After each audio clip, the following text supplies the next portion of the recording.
أستغفر الله الذي لا إله إلا هو الحي القيوم وأتوب إليه. لا حول ولا قوة إلا بالله العلي العظيم. أستغفر الله الذي لا إله إلا هو الحي القيوم وأتوب إليه. لا حول ولا قوة إلا بالله.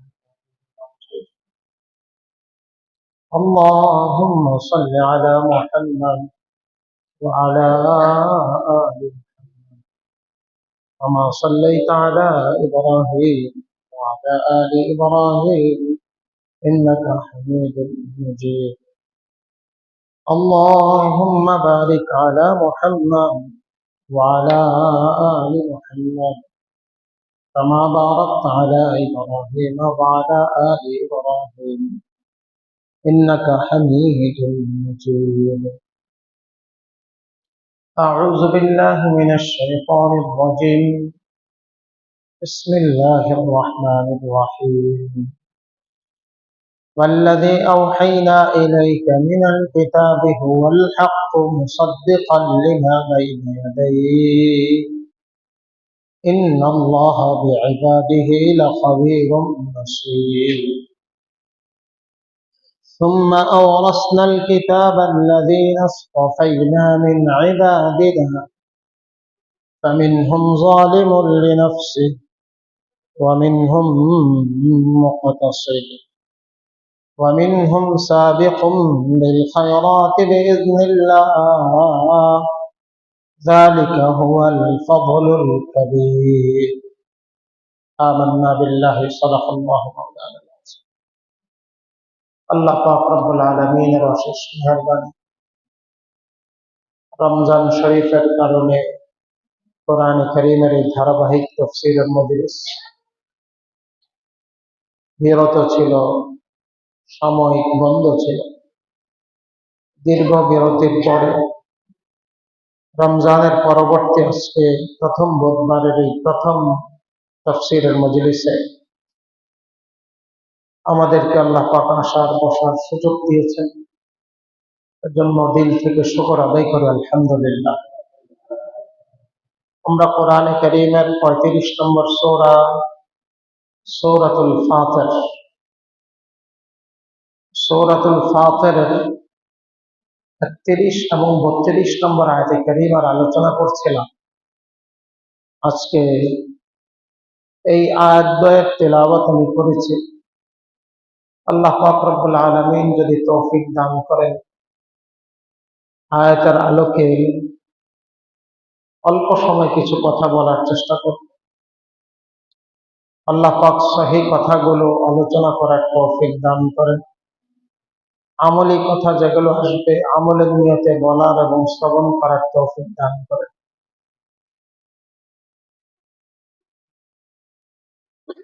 আসলে কোরআনে কারীম হলো সমস্ত উলুম ও মাআরিফের খাজানা। আল্লাহ পাক দুনিয়ার মধ্যে পৃথিবীর শুরু থেকে এই পর্যন্ত যত ইলম নাজিল করেছেন, সমস্ত ইলমের খাজানা হলো কোরআনে কারীম। কোরআনে কারীম হলো ভান্ডার। কোরআনে কারীম থেকে যত আহরণ করা হয়, যত সংগ্রহ করা হয়, ততই কম। অফুরন্ত খাজানা আল্লাহ পাক এই উম্মতকে দান করেছেন। ইলমের খাজানা, আমলের খাজানা, হেদায়েতের খাজানা, রহমতের খাজানা, বরকতের খাজানা এবং মানুষের সুস্থতা তথা শেফার খাজানা। আল্লাহ পাক বলেন কোরআন শিফাউন লিন্নাস, এটা মানুষের জন্য শেফা। এটার দ্বারাই মানুষের দৈহিক প্রশান্তি লাভ হবে, আত্মার প্রশান্তিও লাভ হবে, দৈহিক সুস্থতা অর্জন হবে। আধ্যাত্মিক যে রোগ আছে এই রোগ থেকে আল্লাহ পাক কোরআনে কারীমের তেলাওয়াতের বরকতে তেলাওয়াতকারী এবং শ্রবণকারী সকলকে সুস্থতা দান করে।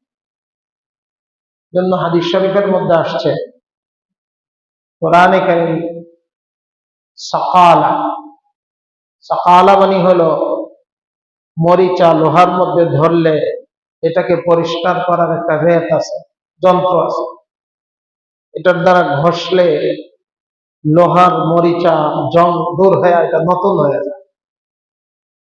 মানুষ দুনিয়ার মধ্যে চলতে চলতে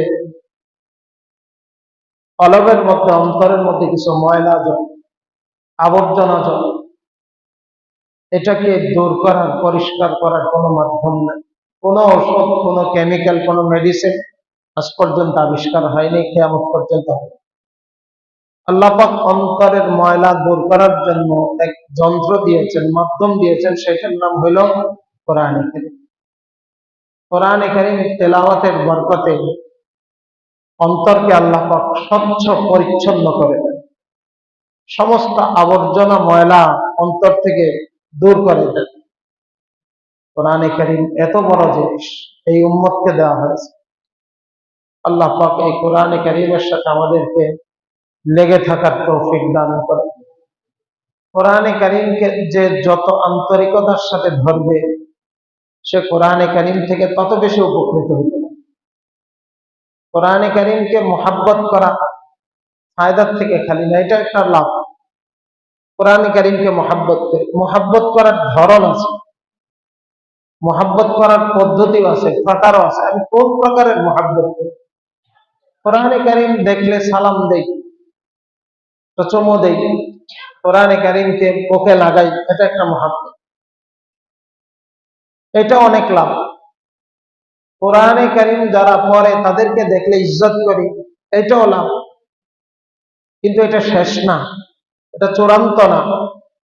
কোরআনে কারীমকে আমি সময় দেই, কোরআনে কারীমকে আমি সময় দেই, এটাও কোরআনে কারীমের মুহাব্বত, কোরআনের প্রতি আজমত। কোরআনে কারীমকে পড়ার জন্য, শেখার জন্য আমি কষ্ট করি, এটা আরো বেশি আজমত, মুহাব্বত। কোরআনে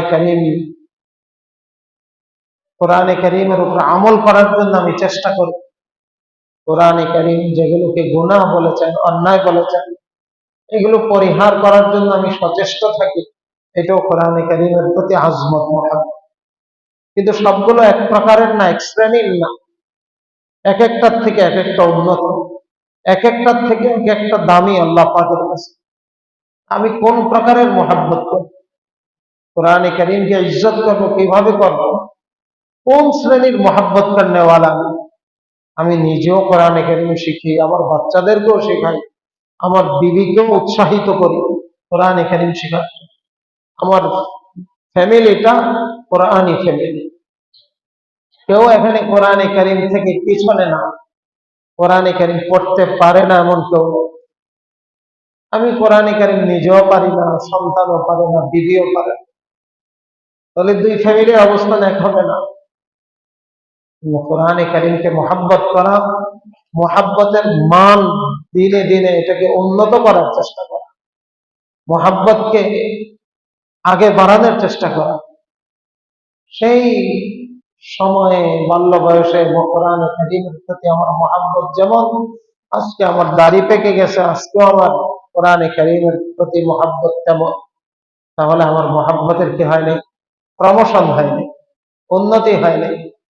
মুহাব্বতের এটা একটা গাছ, মুহাব্বত একটা বৃক্ষ, একটা ফল দিতে হবে। কোরআনে কারীমের মুহাব্বত, কোরআনে কারীমের আজমত, কোরআনে কারীমের ইজ্জত যার দিলের মধ্যে যত বেশি হবে, সে কোরআনে কারীম থেকে তত বেশি নিতে পারে। সাহাবায়ে কেরাম রিজওয়ানুল্লাহি তাআলা আলাইহিম আজমাইন, হযরত উসাইদ ইবনে হুযায়র রাদিয়াল্লাহু তাআলা একজন বিখ্যাত সাহাবী। উনি রাত্রে কোরআনে কারীম তেলাওয়াত করতেন। রাত্রে সবাই যখন ঘুমাইতো, উনি কোরআনে কারীম তেলাওয়াত করতেন। কি পরিমাণ মুহাব্বত! শুধু কোরআনে কারীমকে সময় দিয়েছেন এমন না, কোরআনে কারীম শিখছেন এমন না, কোরআনে কারীমের উপর আমল করছেন এমন না, কোরআনকে পড়ার জন্য নিজের আরাম, রাতের ঘুম কত আরামের জিনিস, এই আরামের ঘুমকে হারাম করে কোরআনে কারীমের সাথে লেগে গেছে। जितनी तुम्हारी कुर्बानी उतनी खुदा की मेहरबानी। আমার কোরবানিটা যত বড় হবে, আল্লাহ পাকের পক্ষ থেকে দয়া তত বেশি। হযরত উসাইদ ইবনে হুযাইর রাত্রে যখন তেলাওয়াত শুরু করছেন, তো জমিনের মাখলুক তো ওনার আশপাশে জমা হয়েছে। আসমানের ফেরেশতা ওনার মাথার উপর ছায়া দিয়ে ভিড় করছে, কেন? ওনার তেলাওয়াত শোনার জন্য। ওনার তেলাওয়াত আল্লাহ পাকের কাছে এত দামি, ওনার তেলাওয়াত সারা মাখলুকের কাছে এত দামি। ফেরেশতা যাদের কোনো গুনাহ নাই, যারা মাসুম নিষ্পাপ, যারা মাটির তৈরি না নূরের তৈরি, সেই ফেরেশতারা পর্যন্ত ওনার আশপাশে ভিড় করেছেন, কেন? কোরআনে কারীমের তেলাওয়াত শোনার। একজন মানুষের তেলাওয়াত শোনার জন্য আসমানের ফেরেশতা নেমে আসছে। কোরআনে কারীমের প্রতি তার আজমত কেমন ছিল, মুহাব্বত কেমন ছিল। আল্লাহ পাক আমাদের দিলের মধ্যে কোরআনে কারীমের আজমত এবং মুহাব্বত বাড়ার তৌফিক দান করেন। আমরা যাতে দিন দিন এটাকে বাড়াইতে পারি, আমরা যাতে এটার প্রমোশন করতে পারি, আল্লাহ পাক আমাদেরকে সেই সুযোগ এবং তৌফিক দান করেন। আজকে আমি যে আয়াতে কারিমা তেলাওয়াত করেছি, ওয়াল্লাযী আওহাইনা ইলাইকা মিনাল কিতাব, আল্লাহ পাক বলেন, হে নবী, আপনার কাছে যে কিতাবটা আমি ওয়াহী হিসাবে পাঠিয়েছি, সে কিতাব কি? কোরআনে কারীম। সে কিতাব কি? কোরআনে কারীম। বলে কোরআনে কারীম এমনি আসেনি, ওয়াহির মাধ্যমে আসছে। কিসের মাধ্যমে আসছে? ওয়াহী পাঠাইছেন কে? আল্লাহ। নিয়ে আসছেন কে? জিবরাইল আলাইহিস সালাতু ওয়াস সালাম। কার কাছে আনছেন? মুহাম্মাদুর রাসূলুল্লাহ সাল্লাল্লাহু আলাইহি ওয়াসাল্লাম। আল্লাহ পাঠাইছেন জিবরাইলের মাধ্যমে মুহাম্মাদুর রাসূলুল্লাহর কাছে সাল্লাল্লাহু আলাইহি ওয়াসাল্লাম। এই পাঠানের মধ্যে কোনো সন্দেহ আছে? যিনি বহন করে এনেছেন ওনার দায়িত্বের মধ্যে কোনো ত্রুটি আছে? যার কাছে পাঠানো হয়েছে মুহাম্মাদুর রাসূলুল্লাহ সাল্লাল্লাহু আলাইহি ওয়াসাল্লাম, যিনি সর্বকালের সর্বযুগের শ্রেষ্ঠ মানুষই না, শ্রেষ্ঠ নবী। উনি কোরআনকে যে সংরক্ষণ করেছেন, হেফাজত করেছেন, এই আমানতের মধ্যে কোনো খেয়ানত করেছেন? আল্লাহ পাকের পাঠানের মধ্যে কোনো ত্রুটি নাই। যিনি মাধ্যম বাহক, জিবরাইলের বহনের মধ্যে কোনো ত্রুটি নাই। যার কাছে পৌঁছিয়েছেন মুহাম্মাদুর রাসূলুল্লাহ সাল্লাল্লাহু আলাইহি ওয়াসাল্লাম, তিনিও আমানতের হেফাজতের মধ্যে কোনো কি করেন নাই? ত্রুটি করেন। পাঠাইছেন কে? আল্লাহ। আনছেন কে? আনছেন কে? জিবরাইল। কার কাছে এনেছেন? মুহাম্মাদুর রাসূলুল্লাহ সাল্লাল্লাহু আলাইহি ওয়াসাল্লাম। আল্লাহ সর্বশক্তিমান, সকলের খালেক, মালিক, আর জিবরাইল সকল ফেরেশতার সেরা ফেরেশতা। মুহাম্মাদুর রাসূলুল্লাহ, মুহাম্মাদুর রাসূলুল্লাহ সকল নবীর সেরা এবং শ্রেষ্ঠ। পাঠাইছেন আল্লাহ, যার কুদরতের কোনো শেষ নাই। আনছেন জিবরাইল, যিনি সকল ফেরেশতাদের সেরা ফেরেশতা। পাঠাইছেন মুহাম্মাদুর রাসূলুল্লাহর কাছে, যিনি সর্বযুগের সর্বকালের শ্রেষ্ঠ মানব, বরং শ্রেষ্ঠ নবী। এই কোরআন নিয়ে কোনো সন্দেহ থাকতে পারে? কি বলেন? এই কোরআন নিয়ে কোনো সন্দেহ? কোনো সন্দেহ নেই। এই জন্য কোরআন ফি লাওহিন মাহফুজ, আল্লাহ পাক লাওহে মাহফুজের মধ্যে এটাকে সংরক্ষণ করেছেন। সেখান থেকে জিবরাইলের মাধ্যমে মুহাম্মাদুর রাসূলুল্লাহ সিনার মধ্যে আল্লাহ পাক জমায়ে দিয়েছেন, বসায় দিয়েছেন। রাসূল মুখস্থ করার জন্য পেরেশান হইত। যখন কোরআন আসতো, আল্লাহ রাসূল শুধু পড়তে থাকতেন। আল্লাহ পাক বলেন, লা তুহাররিক বিহি লিসানাকা লিতা'জালা বিহি, ইন্না আলাইনা জামআহু ওয়া কুরআন। আপনি এত কষ্ট করতেছেন কোরআন আত্মস্থ করার জন্য, মুখস্থ করার জন্য। দেখেন হাফসানার বাচ্চারা সবক মুখস্থ করার জন্য কিভাবে কষ্ট করে। রাসূল কারীম সাল্লাল্লাহু আলাইহি ওয়াসাল্লাম মুখস্থ করার জন্য পেরেশান। আল্লাহ পাক বলেন, এত পেরেশানির দরকার নেই, আমি আল্লাহ কুদরতি ভাবে আপনার দিলের মধ্যে এটাকে জমায়ে দিই, কোনো দিকে যাইতে পারবে না। ইন্না নাহনু নাযালনা যিকর ওয়া ইন্না লাহু লাহাফিজুন। কোরআন আমি আল্লাহ নাযিল করেছি, আমি আল্লাহ তার হেফাজত করব। কোরআনের কোন আয়াতের মধ্যে কোনো সন্দেহ, কোন নোক্তা, কোন হরকতের মধ্যে কোনো সন্দেহ? আমাদের মধ্যে একদল মানুষ আছে যারা শিয়া। শিয়া শিয়ারা শিয়াদের মতবাদ অনেক। শিয়ারা ফেরকায় ভ্রান্ত মতবাদ, তারা বিশ্বাস করে, ভ্রান্ত মতাদর্শ তারা অনুসরণ করে, তাদেরকে বলে শিয়া। শিয়ারা বলে কোরআনে কারীম মোট 90 পারা। কয় পারা? কয় পারা? মুহাম্মদুর রাসূলুল্লাহ উম্মতকে দিয়ে গেছেন 20-30 পারা, আরো 60 পারা উনি উম্মতকে পৌঁছাননি। এই বিশ্বাস করলে ঈমান থাকবে। কোরআনে কারীম কয় পারা? 30 পারা। সূরা ফাতিহা থেকে সূরা নাসের সিন পর্যন্ত পুরাটা কোরআনে কারীম, এবং এইটাই কোরআনে কারীম, এর বাইরে কোরআনের কোন অংশ, এর বাহিরে কোন কোরআনের অংশ। আল্লাহ বলেন ওয়াল্লাযী আওহাইনা ইলাইকা মিনাল কিতাব, আমি আপনার কাছে যে কোরআন, যে কিতাব পাঠিয়েছি, হুয়াল হক, এটাই সত্য, এটাই কি সত্য। এর বাহিরে যারা বলে এটা সত্য না, এটা কোনো বাস্তবতা নাই, এটা সত্য না মিথ্যা? যারা বলে এর বাহিরেও কোরআন আছে, তাদের কথাটা সত্য না মিথ্যা? মিথ্যা, ভিত্তিহীন। যদি কেউ এই কথা মনে করে যে কোরআনে কারীম এই 30 পারার উপরেও আরো আছে, মুহাম্মদুর রাসূলুল্লাহ এটা উম্মতের কাছে পৌঁছান নাই, উনি দায়িত্ব অবহেলা করেছেন, খেয়ানত করেছেন, ঈমান থাকবে? ঈমান থাকবে? ঈমান অনেক কঠিন জিনিস। এটা যেমন অর্জন হয় সহজে, যায় সহজে। একজন বিশ্বাস করলো লা ইলাহা ইল্লাল্লাহ মুহাম্মাদুর রাসূলুল্লাহ, আল্লাহ ছাড়া ইবাদতের উপযুক্ত কেউ নাই, মুহাম্মাদুর রাসূলুল্লাহ আল্লাহর বান্দা, সে মুমিন। ঈমান অর্জন করাও সহজ, ঈমান খোয়ানো, ঈমান নষ্ট করাও সহজ।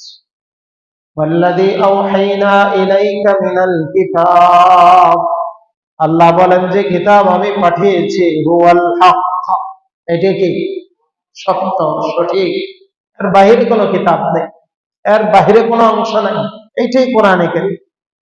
মুসাদ্দিকাল লিমা বাইনা ইয়াদাইহি, এই কিতাবের আগে যত আসমানি কিতাব আসছে, এই কিতাবের আগে যত আসমানি কিতাব, বড় বড় কয়টা? 4টা। তাওরাত, জাবুর, ইনজিল, সর্বশেষ কোরআনে কারীম। ছোট ছোট সাহিফা 104টা। কয়টা? 104টা।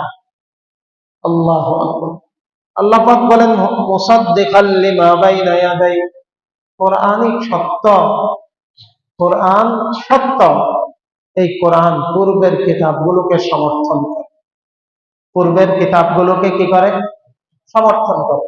পূর্বের কিতাবগুলো হক, সঠিক, আল্লাহ প্রেরিত, আল্লাহ পাঠিয়েছেন। ততক্ষণ পর্যন্ত পূর্বের কিতাব সত্য, যতক্ষণ পর্যন্ত এটা আল্লাহর কিতাব থাকে। এখন কেউ যদি কিতাবের মধ্যে বিকৃতি করে, কিতাবের মধ্যে পরিবর্তন করে, তাহলে কি এটা সত্য হবে? কি বলেন, সত্য হবে? সত্য কোনটা? যেটা আল্লাহ পাঠিয়েছেন, যার মধ্যে কোনো সংযোজন হয় নাই, বিয়োজন হয় নাই, বাড়েও নেই, কমেও নেই, কেউ ঢুকায়ও নেই, বাদও দেয় নাই, সেটা হলো সত্য সঠিক।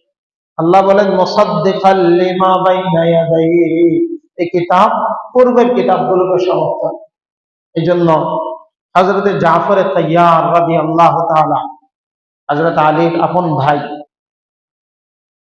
উনি যখন হিজরত করে হাবশা গিয়েছেন, হাবশা যাওয়ার পরে ওনাদেরকে ধরে আনার জন্য মক্কা থেকে কাফেররা আবু সুফিয়ানের নেতৃত্বে কয়েকজনকে পাঠিয়েছে।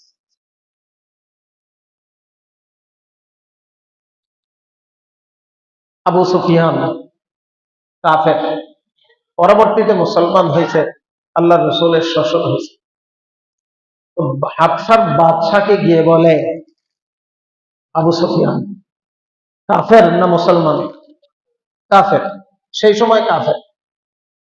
গিয়ে হাবশার বাদশাকে বলে, আমাদের দেশ থেকে কিছু বিধর্মী, রাষ্ট্রদ্রোহী, এরা তালিকাভুক্ত সন্ত্রাসী আমাদের দেশ থেকে পালায়া আপনার দেশে আশ্রয় দিচ্ছে। উনি বলে, আমার কি করতে হবে? আমরা আসছি, আমাদেরকে এই লোকগুলো ফেরত দিয়ে দেন, আমরা এদেরকে নিয়ে দেশে চলে যাই।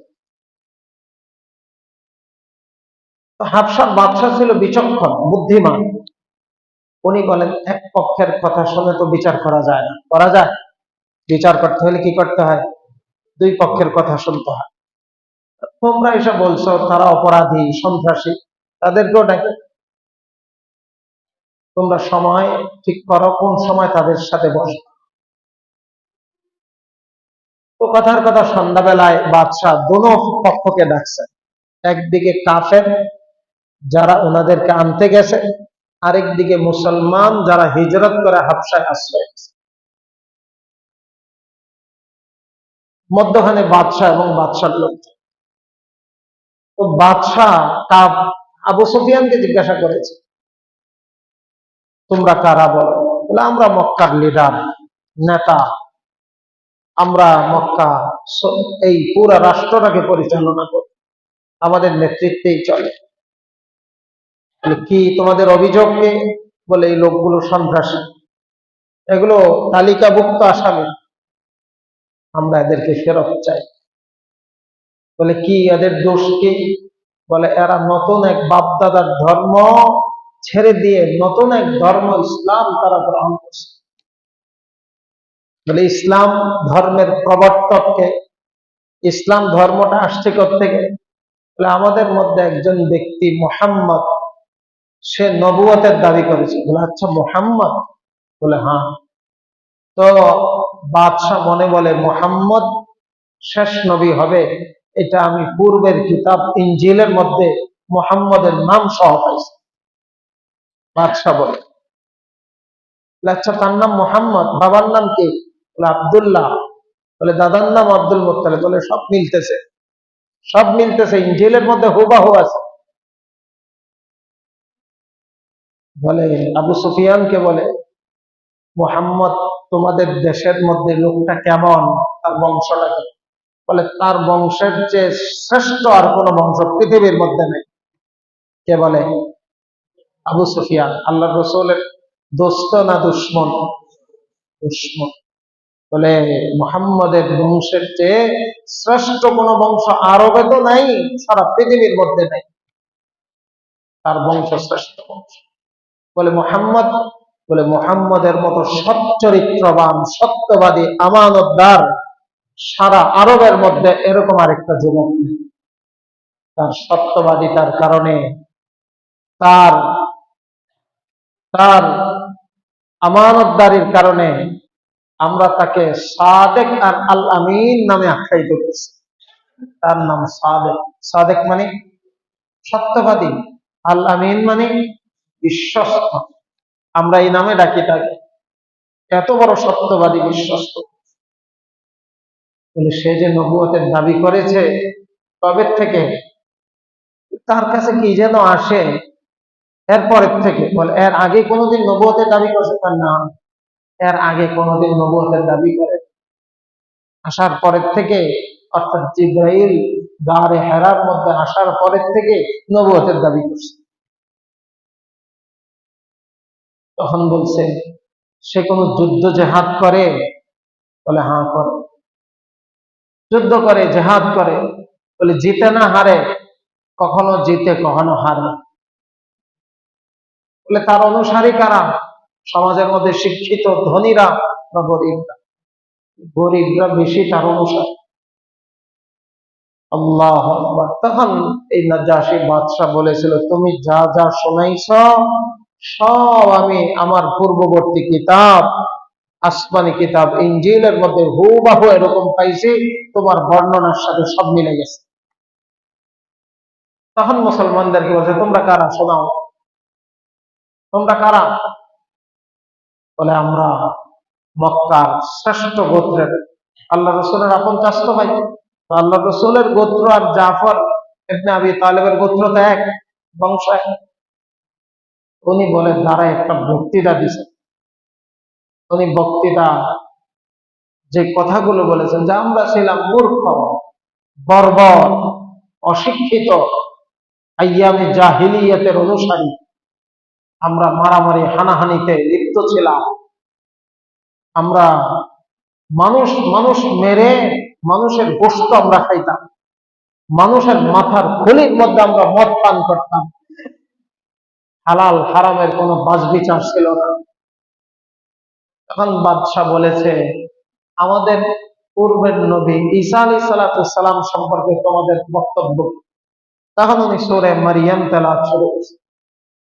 কাফ হা ইয়া আইন সাদ যিকরু রাহমাতি রাব্বিকা আবদাহু যাকারিয়া ইয নাদা রাব্বাহু নিদাআন খাফিয়া।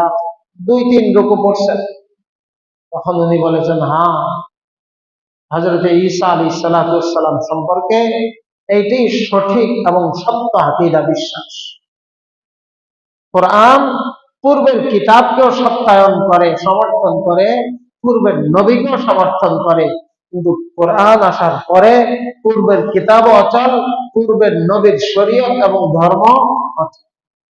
কোনো কিছু আর চলবে না। যেমন সূর্য ওঠার পরে মোমবাতির আলো বেকার, বেকার না?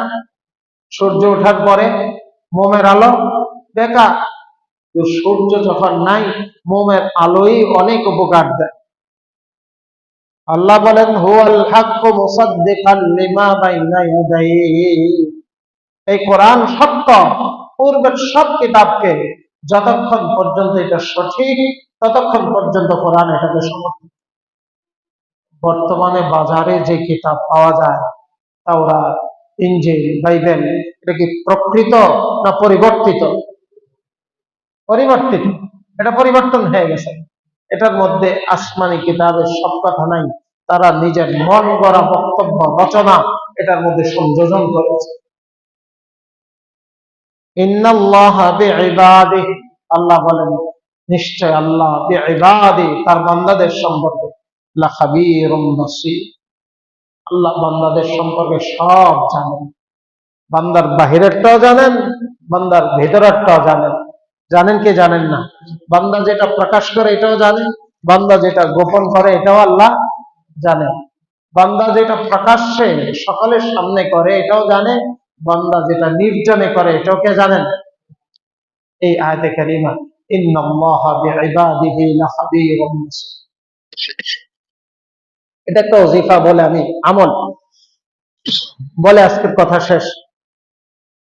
কোন ব্যক্তির যদি মনের মধ্যে শয়তানের ওয়াসওয়াসা আসে, গুনাহের ওয়াসওয়াসা, গুনাহ করতে মনে চায়, যে নির্জনে নিরিবিলিতে গুনাহ করতে মনে চায়, সে যদি এই আয়াতটা নিয়মিত তেলাওয়াত করে, ইন্নাল্লাহা বিইবাদিহি লাখাবীরুম বাসীর। আয়াতটা কি? ইন্নাল্লাহা বিইবাদিহি লাখাবীরুম বাসীর। নিশ্চয় আল্লাহ তার বান্দাদের বাহির ভিতর, প্রকাশ্য অপ্রকাশ্য সব কিছু ভালোভাবে জানেন।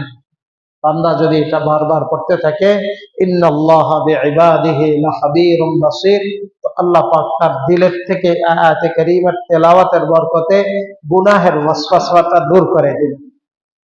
গুনাহের যে আকর্ষণ, গুনাহের প্রতি যে তার আগ্রহ, এটা কি হয়ে যাবে? নষ্ট হয়ে যাবে। গুনাহের চাহিদা নষ্ট হয়ে যাবে। আল্লাহ পাক তাকে গুনাহ থেকে হেফাজত করবে। আয়াতটা কি? ইন্নাল্লাহা বিইবাদিহি লাখাবীরুম বাসীর, ইন্নাল্লাহা বিইবাদিহি লাখাবীরুম বাসীর, ইন্নাল্লাহা বিইবাদিহি লাখাবীরুম বাসীর। আল্লাহ পাক এই আয়াত আমাদেরকে মুখস্থ করার তৌফিক দান করেন। এই আয়াতের মধ্যে আল্লাহ পাক যে বারাকাত এবং নূর রেখেছেন, নিয়মিত তেলাওয়াত করে এই নূর এবং বারাকাত আমাদেরকে অর্জন করার তৌফিক দান করেন। বাস, আজকে প্রথম দিন, অল্প আলোচনা, সবাই আসেনি। যারা অনুপস্থিত, যাদের সাথে যোগাযোগ হয়, খবর পৌঁছে দেন ইনশাআল্লাহ। আল্লাহ পাক যদি তৌফিক দান করেন, আগামী সপ্তাহ থেকে ধারাবাহিক লম্বা আলোচনা ইনশাআল্লাহ আমরা করব। আল্লাহ পাক রব্বুল আলামিন আমাদের এই মজলিসকে কবুল করেন।